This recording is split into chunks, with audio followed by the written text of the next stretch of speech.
भगवान शिव की आराधना का सबसे पवित्र समय माना जाता है और उज्जैन स्थित श्री महाकालेश्वर मंदिर में इस अवसर को लेकर विशेष परंपराएं और व्यवस्थाएं की गई है। महाकाल मंदिर के पुजारी महेश पुजारी के अनुसार श्रावण मास शिव की पूजा और आराधना का मास है, जिसमें पूरे देश में शिवालयों में भक्त बड़ी संख्या में पहुंचते हैं। श्रावण माह में महाकाल मंदिर में नित्य कर्म यथावत चलते हैं, परंतु श्रद्धालुओं की बढ़ती संख्या को देखते हुए श्रावण में विशेष व्यवस्थाएं की गई है। भस्म आरती के पट सामान्य दिनों में सुबह 3 बजे खोले जाते हैं, लेकिन श्रावण के सोमवार को यह समय 2:30 बजे सुबह कर दिया गया है, ताकि अधिक से अधिक भक्त बाबा महाकाल के दर्शन का लाभ ले सके। श्रावण के सोमवार को भगवान महाकाल उपवास रखते हैं और उन्हें भोग नहीं लगाया जाता। भगवान स्वयं निराहार रहते हैं। इस दिन शाम 4 बजे बाबा महाकाल की भव्य सवारी नगर भ्रमण के लिए निकलती है। यह परंपरा हजारों वर्षों से चली आ रही है। नगर भ्रमण के दौरान भगवान महाकाल राजा के स्वरूपों में नगर के प्रमुख मार्गों और प्रमुख मंदिरों तक पहुंचते हैं और वहां पर पूजा पद्धति का आदान प्रदान होता है। श्रावण माह में अभिषेक, पूजन पाठ, रुद्राभिषेक, पंचामृत पूजन और बेलपत्र अर्पण की व्यवस्थाएं भक्तों के लिए की गई हैं। इसके साथ ही एक नई परंपरा भी तेजी से लोकप्रिय हो रही है, पार्थिव शिवलिंग बनाकर पूजन का।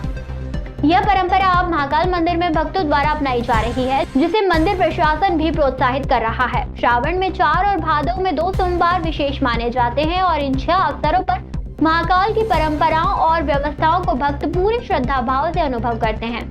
इन दिनों महाकाल की सवारी भी निकाली जाती है, जो भगवान शिव की भक्ति और श्रद्धा का प्रतीक है। इस प्रकार श्रावण माह में महाकालेश्वर मंदिर में भगवान शिव की आराधना और परंपराएं विशेष रूप से मनाई जाती हैं, जो भक्तों के लिए एक अद्वितीय अनुभव होता है। देखिए, महाकालेश्वर मंदिर की एक अपनी परंपरा है और श्रावण मास जो है वो शिव का मास, शिव की पूजा का और आराधना का मास माना जाता है। इसमें भक्त लोग इस महीने के अंदर अधिक से अधिक भगवान शिव की पूजा अर्चना करते हैं। सारे देश के देवालयों में जितने भी शिवालय हैं उनमें अधिक से अधिक संख्या में भक्त जाते हैं, कावड़ चढ़ाते हैं, जल चढ़ाते हैं, बेलपत्र चढ़ाते हैं। इस तरीके से शिव का ये एक उत्सव है श्रावण मास, इसको बड़े धूम से मनाते हैं। महाकाल मंदिर की अपनी एक परंपरा है और उस परंपरा के अनुसार यहाँ भी नित्य जो कर्म है वो प्रतिदिन जो होते हैं वो रहेंगे। ये जरूर है कि श्रावण मास में भक्तों की भीड़ अधिक होने से मंदिर की एक जो भस्म आरती हमारी होती है उसका 1 घंटे पूर्व, हम जो 4 बजे पट खोलते हैं तो श्रावण में सोमवार को 2:30 बजे और आड़े दिनों में 3 बजे भगवान के द्वार खोले जाते हैं, जिससे अधिक से अधिक भक्तों को दर्शन का लाभ मिल सके।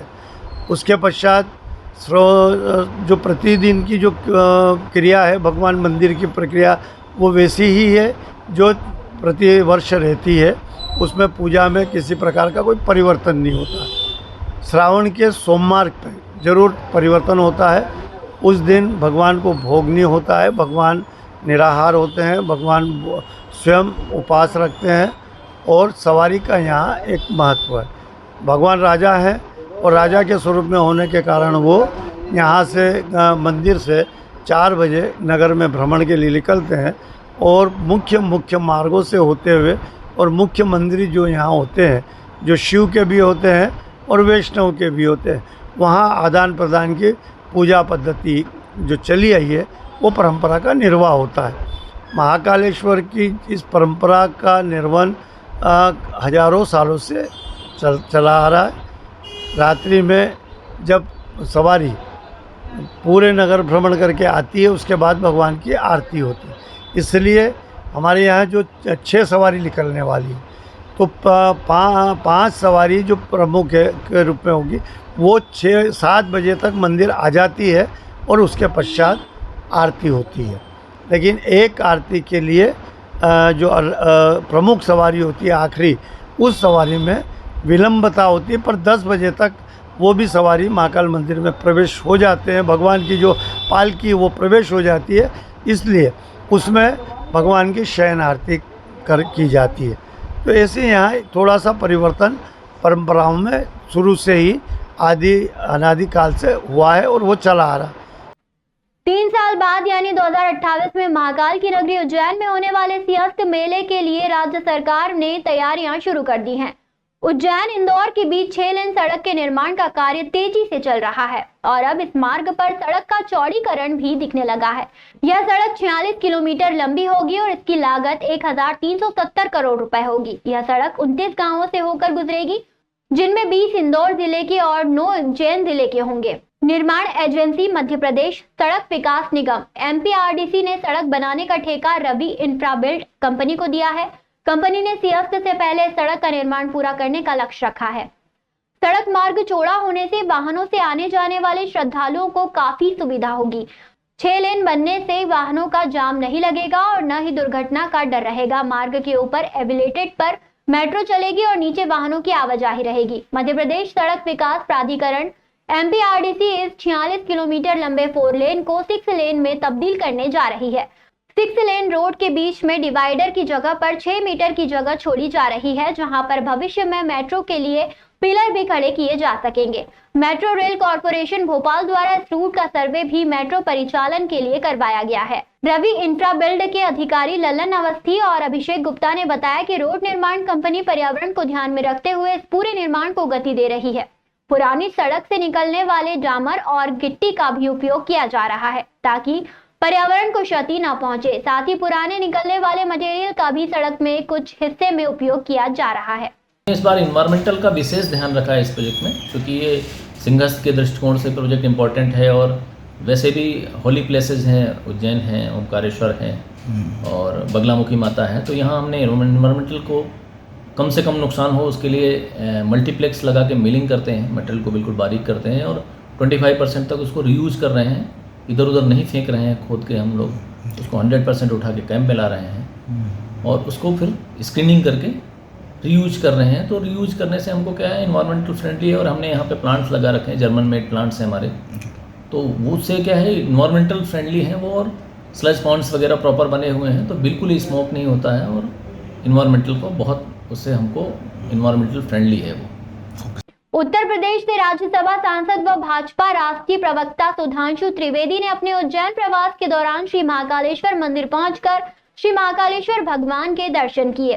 पूजन आशीष पुजारी द्वारा संपन्न करवाया गया। महाकालेश्वर मंदिर प्रबंध समिति की ओर से वीरेंद्र शर्मा द्वारा त्रिवेदी का स्वागत व सत्कार किया गया। इस अवसर पर त्रिवेदी ने महाकालेश्वर भगवान की पूजा अर्चना की और आशीर्वाद प्राप्त किया। सुधांशु त्रिवेदी ने महाकालेश्वर मंदिर की भव्यता और पवित्रता की सराहना की और कहा कि महाकालेश्वर भगवान की कृपा से ही उज्जैन की धार्मिक और सांस्कृतिक धरोहर बनी हुई है। उन्होंने मंदिर प्रशासन और पुजारियों की भी सराहना की, जो श्रद्धालुओं की सुविधा और मंदिर की पवित्रता को ध्यान में रखते हुए हैं।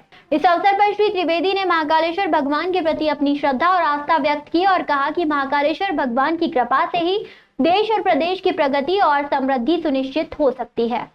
देखिए, बाबा महाकाल के दिव्य दर्शनों के द्वारा एक अलग अलौकिक आध्यात्मिक अनुभूति होती है, परंतु उसी के साथ वो हमें यह भी याद दिलाता है कि यहाँ पर उन्हें महाकाल क्यों कहा जाता था।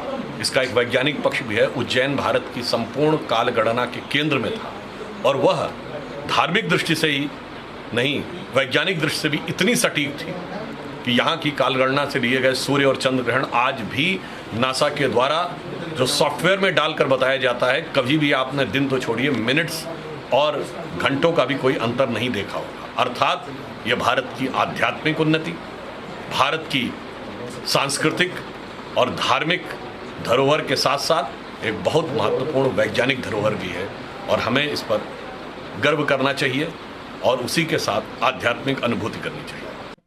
नानाखेड़ा पेट्रोल पंप से लगी हर्षदीप बिल्डिंग की टेरेस पर संचालित अवैध फिट फ्लेक्स जिम के निर्माण को आज नगर निगम की अतिक्रमण विरोधी टीम ने हटाया।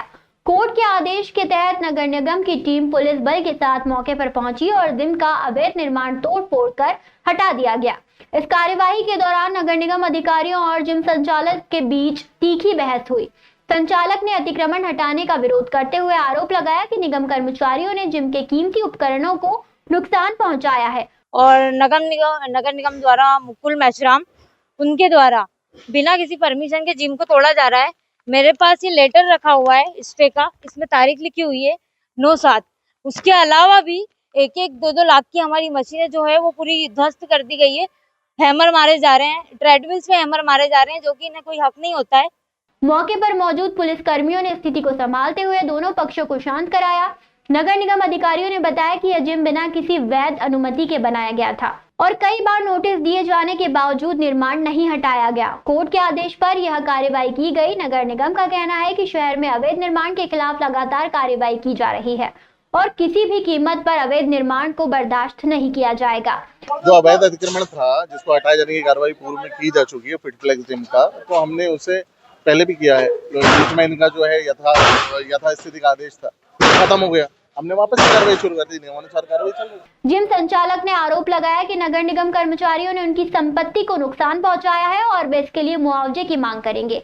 हालांकि नगर निगम अधिकारियों का कहना है कि कार्रवाई के दौरान किसी भी प्रकार की संपत्ति को नुकसान नहीं पहुंचाया गया है और जिम संचालक के आरोप निराधार है। नगर निगम ने शहर के सभी अवैध निर्माण को चेतावनी दी है कि वे अपने निर्माणों को वैध कराएं या फिर उन्हें हटाने के लिए तैयार रहें।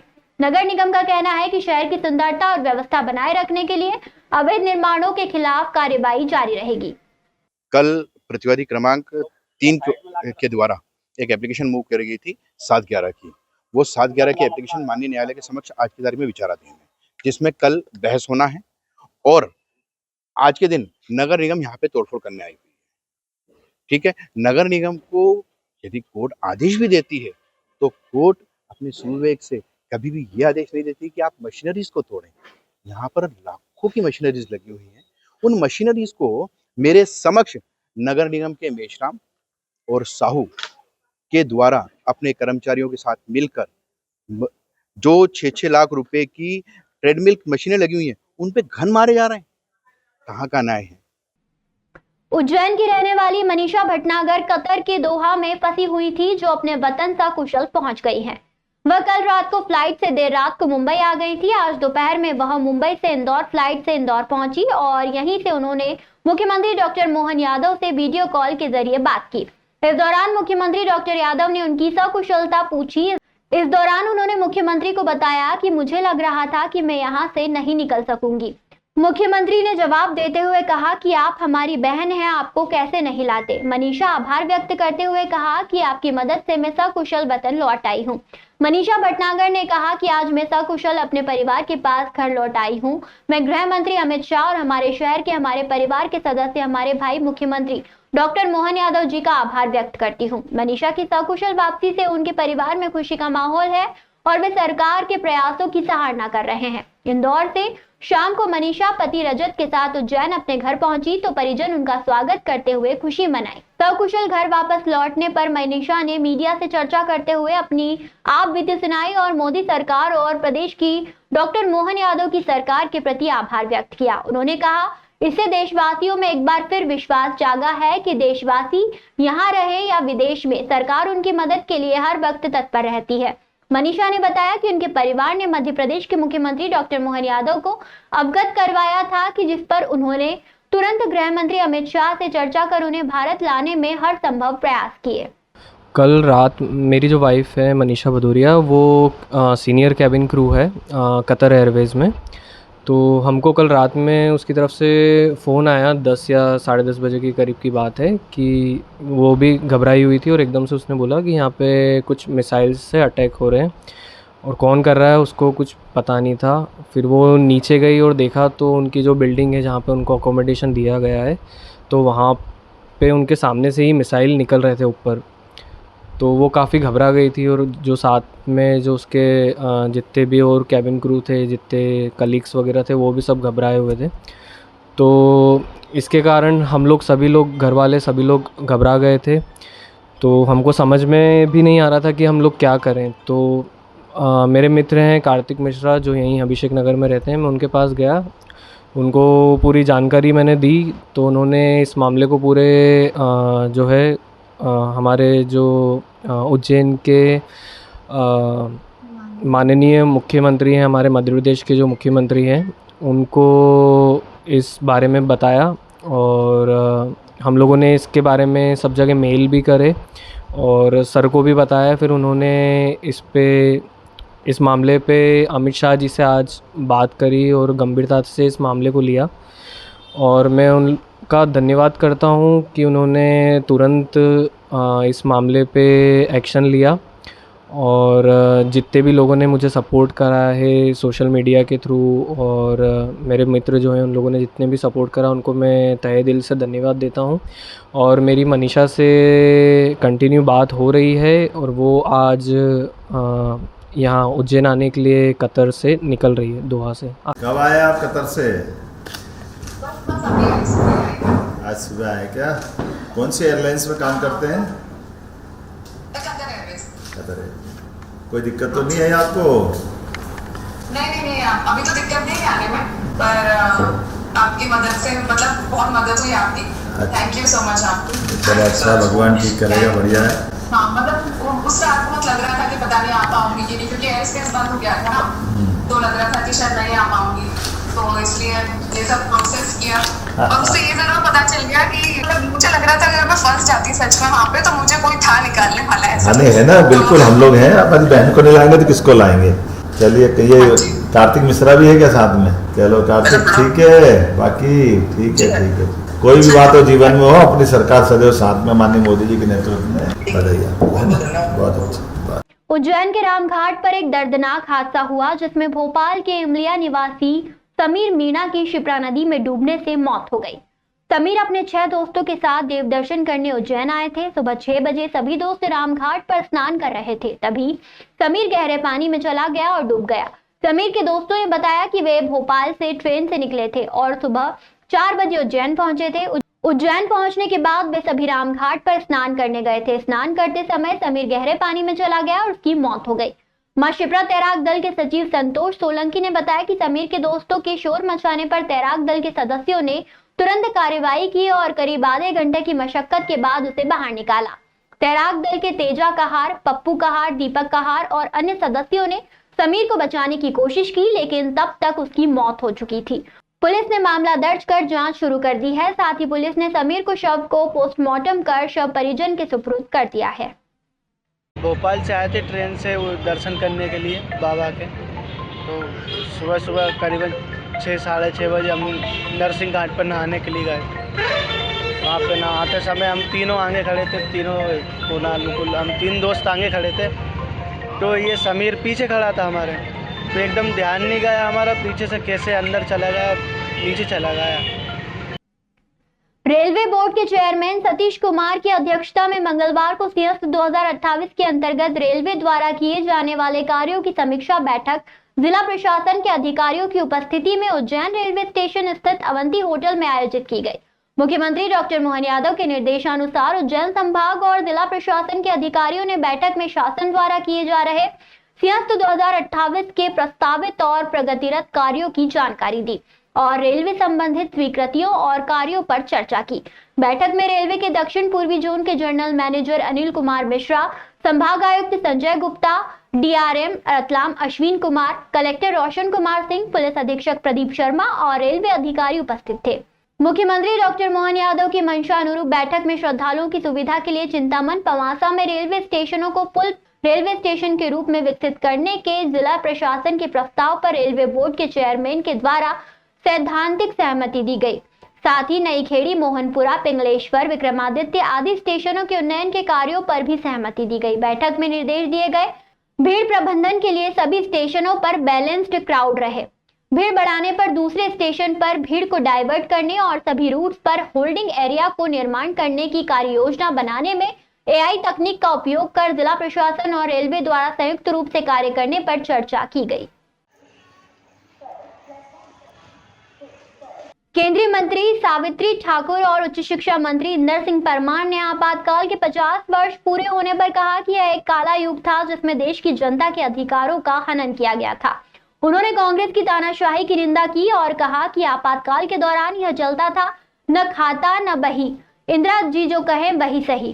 केंद्रीय मंत्री सावित्री ठाकुर और उच्च शिक्षा मंत्री इंदर सिंह परमार ने ममता बनर्जी पर भी हमला बोला। उन्होंने कहा कि ममता जी ने बांग्लादेशियों के आधार कार्ड बनाए हैं और अब वे बांग्लादेशी मुस्लिमों को हिंदू नाम से रजिस्ट्रेशन करा रही हैं। यह देशद्रोह के अंतर्गत आता है। उन्होंने कहा कि हिंदुस्तान की जनता ने बहुत चुपचाप और डायनेमिक निर्णय लिया कि इंदिरा गांधी समझ ही नहीं पाई। उन्होंने कहा कि आपातकाल में देश की जनता ने बहुत कष्ट झेले थे और कांग्रेस की तानाशाही का सामना किया था। केंद्रीय मंत्री सावित्री ठाकुर और उच्च शिक्षा मंत्री इंदर सिंह परमार ने कांग्रेस की निंदा की और कहा कि आपातकाल के दौरान कांग्रेस ने देश की जनता के साथ अन्याय किया था। उन्होंने कहा कि आज भी कांग्रेस की मानसिकता में कोई बदलाव नहीं आया है और वे अभी भी देश की जनता के अधिकारों का हनन करने की कोशिश कर रहे हैं। देखिए, 25 जून 1975 की मध्यरात्रि को इस देश के लोकतंत्र को समाप्त किया था। देश में आपातकाल लगाया था, देश के नागरिकों के मौलिक अधिकारों को समाप्त कर दिया था और उसके बाद में जिस प्रकार से जेलों को भरने का काम किया, केवल वयस्क नहीं तो बच्चों को भी जेल में डाल दिया गया था। और तभी से पूरे देश में 25 जून को काला दिवस के रूप में देश के लोग मनाते आए हैं। आज हम सब लोकतंत्र की हत्या करना, संविधान की हत्या करना जिन लोगों ने लगातार किया है, आज वो संविधान की दुहाई दे करके रोड पे आ रहे हैं। इसलिए हम उनको भी स्मरण करा रहे हैं कि तुम्हारे ही लोगों ने, तुम्हारी राजनीतिक पार्टी ने, श्रीमती इंदिरा गांधी ने जिस प्रकार से देश के संविधान को अपने पद को बचाने के लिए, इसके अलावा एक भी उदाहरण इस देश में ऐसा नहीं मिलता है कि जिस किसी व्यक्ति के खिलाफ कोर्ट से फैसला हुआ और पद के बचाने के लिए संविधान में संशोधन किया, संविधान के खिलाफ काम किया। ये पहला देश का निर्णय था और मैं समझता हूँ देश का अंतिम निर्णय भी होगा। आज किस तरह का विरोध? आज हम गोष्ठियाँ कर रहे हैं, आने वाली पीढ़ी को भी मालूम पड़े। हमारे यहाँ के उज्जैन के कार्यकर्ताओं ने काले गुब्बारे छोड़कर प्रतीक के रूप में विरोध प्रदर्शन किया है। बहुत सारे लोग काले कपड़े पहन कर आए हैं। जनता को मालूम पड़े कि संविधान की हत्या किसने की, लोकतंत्र की हत्या किसने की और कितनी बार की। लोकतंत्र केवल एक बार नहीं, लगातार कई बार लोकतंत्र में, इस संविधान में संशोधन करके, गलत संशोधन करके, सुप्रीम कोर्ट के डिसीजन के खिलाफ संशोधन करके कांग्रेस ने संविधान का अपमान किया है। और मैं समझता हूँ आज का ये पूरे देश का एक संदेश है कि भविष्य में कोई भी लोकतंत्र के साथ में और संविधान के साथ में छेड़छाड़ नहीं कर सके। पिछले आज 50 वर्ष पूरे हो गए हैं और ये हर जगह, हर जिले स्तर पे मनाया जा रहा है। जो जिस तरीके से उस समय कांग्रेस ने पूरे देश पे जो अत्याचार, काला दिवस का दिन लोगों को, सभी को ध्यान में आए। पार्टी जिस प्रकार से कांग्रेस ने लोगों पे अत्याचार उस समय किया, आज हमारे लोगों ने उस समय कई ऐसे पार्टी के नहीं, कोई बहुत सारे समाज सेवी थे, संगठन थे जो अच्छे काम करते थे, हर किसी को उन्होंने बहुत प्रताड़ित किया। कई लोगों को जेल में, महिलाओं को, घर परिवार से वो बहुत सारे लोगों के माता पिता शांत हो गए, उनको अग्निदाह भी नहीं दे पाए। इस तरीके से कांग्रेस ने उस समय सत्ता के नशे में जो अत्याचार लोगों पे किया और बहुत यातनाएं झेली है लोगों ने। आज भी जैसे विपक्ष है, आज भी माननीय नरेंद्र मोदी के 11 वर्ष पूर्ण हुए हैं, पर आज भी उनका यही है कि संविधान बचाओ। अरे खुद ने क्या किया था, आपकी दादी ने क्या किया था, उस समय लोगों के ऊपर कितना अत्याचार किया था, वो आज भी संविधान बचाओ। संविधान क्या होता है, उसको फाड़ा जाता है, ऐसा संविधान को पालन किया जाता है। उस संविधान के ऊपर जाके उस चित्त चिन्हों पर चला जाता है। उनके बाबा साहब अम्बेडकर जी ने जो संविधान बनाया उसके पालन किया जाता है। संविधान कोई खत्म नहीं कर सकते। माननीय नरेंद्र मोदी जी जब 2014 में इस देश के प्रधानमंत्री बने, पहली बार किसी देश के प्रधानमंत्री ने लोकसभा में 3 दिन तक संविधान के ऊपर चर्चा रखी थी। संविधान पे सभी, विपक्ष हो या पक्ष हो, सभी ने अपने अपने हिसाब से अपनी बातें रखी है। गुजरात की विसावदरा सीट से गोपाल इटालिया और पंजाब उपचुनाव की लुधियाना सीट से संजीव अरोड़ा की शानदार जीत पर आम आदमी पार्टी उज्जैन इकाई ने बाबा अंबेडकर साहब की प्रतिमा पर माल्यार्पण किया। तत्पश्चात शहरवासियों को मिठाई खिलाकर व पटाखे जलाकर टावर चौक पर जश्न मनाया। शहर अध्यक्ष नरेंद्र सोलंकी ने बताया कि गुजरात और पंजाब में हुए उपचुनाव में आम आदमी पार्टी की विजय प्रमाणित करती है कि अब देश की जनता झूठ एवं तानाशाही की राजनीति से प्रताड़ित होकर सत्य और नैतिकता की ओर अग्रसर होते हुए अरविंद केजरीवाल का शिक्षा, स्वास्थ्य, रोजगार, महिलाओं की सुरक्षा, भारतीय संविधान के प्रति अटूट आस्था के मॉडल को पसंद कर रही है। इस अवसर पर महेश तिवारी, नरेंद्र सोलंकी, अभिषेक शर्मा, अमित माथुर आदि समस्त पदाधिकारी व कार्यकर्ता उपस्थित थे। जानकारी अमित माथुर ने दी।